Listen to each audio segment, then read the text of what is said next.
A ceasefire has now taken effect between Israel and the Palestinian Islamic Jihad group in a bid to end nearly 3 days of cross-border fighting between the two sides. This recent violence was the worst flare-up on the Gaza frontier in more than a year.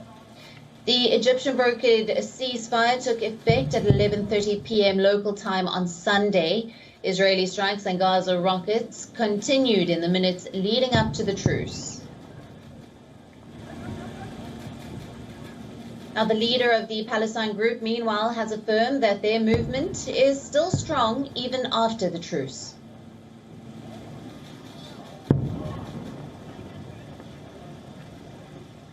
العدو الصهيوني رفع شعارا واضحا ومحددا، وهو تصفية حركة الجهاد الإسلامي وجناحها العسكري سرايا القدس.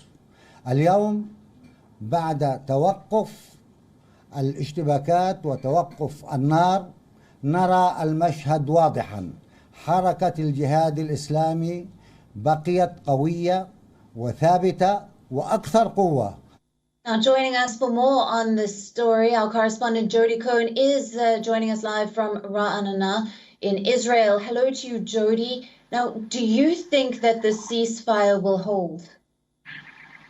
Hi, Alison. Well, that is the question that I think everyone across Gaza and across Israel will be asking today. As you said, at 11:30, the Egypt-brokered ceasefire came into force. And up to 20 minutes after the ceasefire, there was rocket fire into Israel. But so far, the ceasefire has still held. Ziad Nakhleh, the Islamic Jihad leader, and Prime Minister Lapid of Israel have both said that the fighting will resume if the other side doesn't stick to the agreement. But we are seeing an indication that they think it might. This morning, the advice to the residents of the south and the people in the communities surrounding Gaza is that they're going to start to lift the sort of restrictions of movement and start to get back to normal there. Prime Minister Lapid has said that he sees no benefit in continuing the fighting because Israel has achieved its goals, which were, of course, to prevent those imminent terror attacks that they reported and to target Islamic Jihad leaders and infrastructure. However, after the fighting with Hamas last year, we did sort of see a stop-start after the ceasefire, so nothing is set in stone quite yet. Also, I see a sort of a potential hole in this deal with Egypt saying that it promises to try to free Islamic Jihad members arrested by Israel, including potentially the West Bank leader Bassam al-Sadi. So that wouldn't be easy, and it doesn't appear to be 100% set in stone yet. Iran, of course, funds and directs Islamic Jihad, which is recognized as a terror group by Israel, the US and EU. Some are saying that perhaps Iran wouldn't see a reason not to continue. However, Islamic Jihad is thought to not want more of their leaders to be killed. But of course, Hamas also play a very strong role in this. They rule Gaza after Israel left back in 2005, and they're thought to want to maintain calm so that the 15,000 Gazans who work in Israel, who haven't been able to in the past week, the agricultural exports that are just sitting there rotting, can resume, and that the power station, which is running low on fuels, can replenish. Right, and Jodie, tell us about some of the international reactions to the ceasefire announcement. So the UN Security Council is thought to be holding an emergency meeting today on the Gaza-Israel violence. Presumably that will continue because as UN Middle East Peace Envoy Tor Wennesland says, the situation is still very fragile. Now, Palestinian Authority President Abbas has welcomed the ceasefire and thanked Egypt's President el-Sisi for his mediation efforts. President Biden of the US has commended Prime Minister Lapid's steady leadership, this is a quote, steady leadership throughout the crisis. And alongside the UK, the European Union and Australia, he said that Israel has a right to defend itself.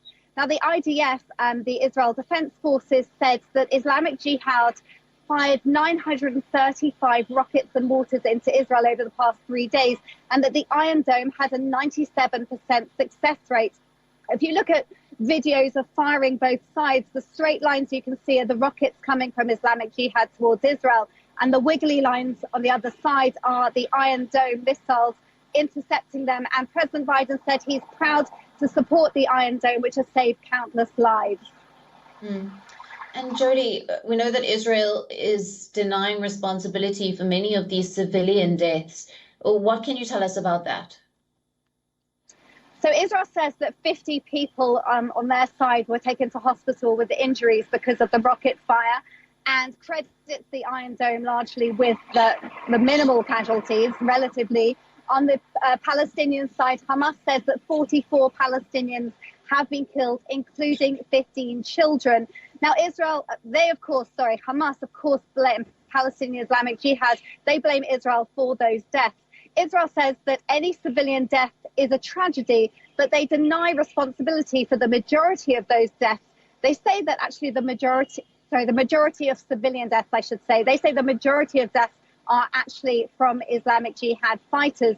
They also say that there's video evidence online that if they see any people, any civilians or children in an area, they abort missions.